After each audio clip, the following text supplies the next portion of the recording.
Praise lord. మన రక్షకుడైన యేసుక్రీస్తు వారి నామంలో అందరికీ కూడా శుభాలు. ఈరోజు దేవుడు మనకి అనుగ్రహించిన వాక్య భాగం, ఇశ్రాయేలు దేవునితో నీవు చేసుకొనిన మనవిని దయచేయునుగాక. సమూయేలు మొదటి గ్రంథము 1వ అధ్యాయము 17వ వచనము. May the God of Israel give you an answer to the prayer you have made to him.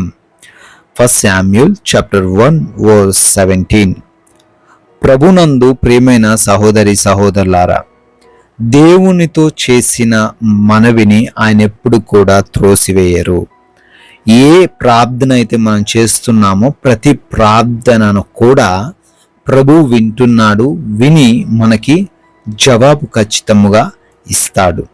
ఈ యొక్క వాక్య సందర్భాన్ని మనం ఆలోచన చేసినట్లయితే, హన్నా దేవుని సన్నిధిలో ఉండి ప్రార్థిస్తూ ఉంది. ఆమె ప్రార్థన ఎలా ఉంది అంటే కన్నీటితో ఉంది.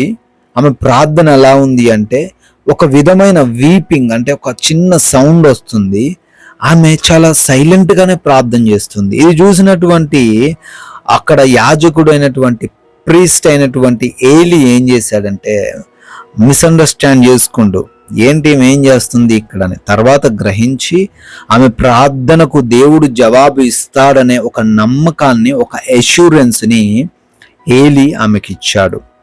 ఈ రోజున నీవు కూడా దేవుని సన్నిధిలో ప్రార్థిస్తున్నావేమో, దేవుని సన్నిధిలో కన్నీటితో మొరబెడుతున్నావేమో. నీ యొక్క బాధ, నీ యొక్క వేదన ఎవరు చూడట్లేదు అనుకోకు. నువ్వు ప్రార్థన చేస్తుంటే బహుశా అందరూ కూడా మిస్అండర్స్టాండ్ చేసుకుంటున్నారేమో, నీ ప్రార్థన ఫలించదు అని అనుకుంటున్నారేమో, నువ్వు ఎన్ని రోజులుగా ప్రార్థిస్తున్నా నీ జీవితం అంతే అని అనుకుంటున్నారేమో.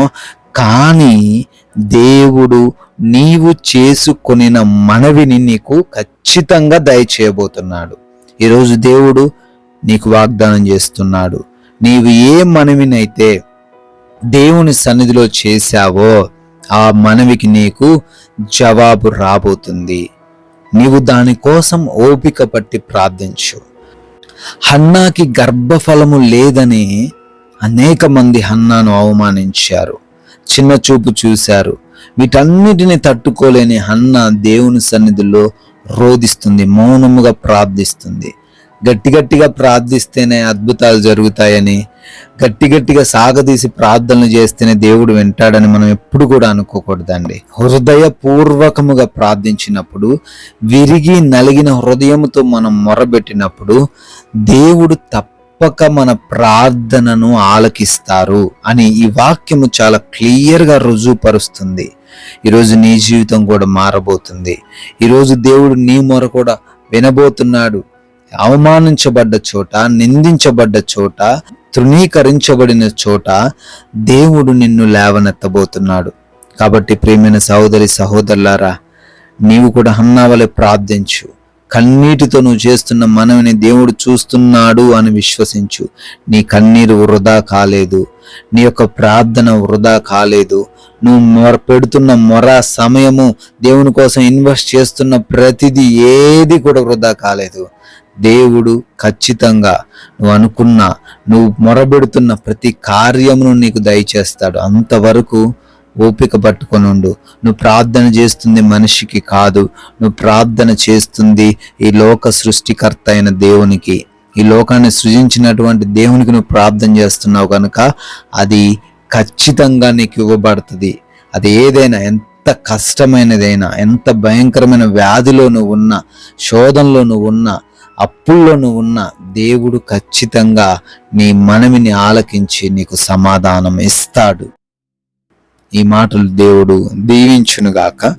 ప్రార్థించుకుందాము. కృపా సత్య సంపూర్ణుడ స్తోత్రాలు, జీవం కలిగిన తండ్రి వందనాలు. అవునయ్యా, మేము మీ సన్నిధిలో చేసిన మనవిని నువ్వు తృణీకరించేవాడివి కాదు, అది ఖచ్చితంగా మాకు ఇచ్చే దేవుడవు అని మాతో ఈరోజు మాట్లాడి ఉన్నందుకు స్తోత్రాలు. ఈ ప్రార్థనలు ఏకీభవిస్తున్న ప్రతి ఒక్కరి జీవితంలో ఈ యొక్క పరిశుద్ధమైన మాటను నెరవేర్చండి. వారి జీవితంలో మీరు ఏదైతే ఇవ్వబోతున్నారో దాన్ని బట్టి మేము కృతజ్ఞతలు చెల్లిస్తున్నాము. సంపూర్ణ ఆరోగ్యమును వారికి అనుగ్రహించండి. వ్యాధి బాధల నుంచి, అనారోగ్య సమస్యల నుంచి, ఆయా అప్పుల సమస్యల నుంచి, ఆయా సమాధానము లేని స్థితుల్లో నుంచి వారిని లేవనెత్తమని అడుగుతున్నాము. ఈ రోజున ప్రతి బిడ్డకు మీరు రక్షణ దయచేయండి. ఆయా వారి పనులను, వారి ప్రయత్నములను, వారు చేస్తున్నటువంటి ప్రయాణములను కూడా దీవించమని, క్షేమాన్ని వారికి అనుగ్రహించమని తండ్రి, ఈ రోజున మీ నామానికి మహిమకరంగా మమ్మల్ని మార్చుకొనమని జీవం కలిగిన యేసుక్రీస్తు వారి నామంలో ఈ ప్రార్థనను అడిగి వేడుకుంటున్నాము తండ్రి. Amen. May God bless you all. దేవుడు మిమ్మల్ని దీవించును గాక.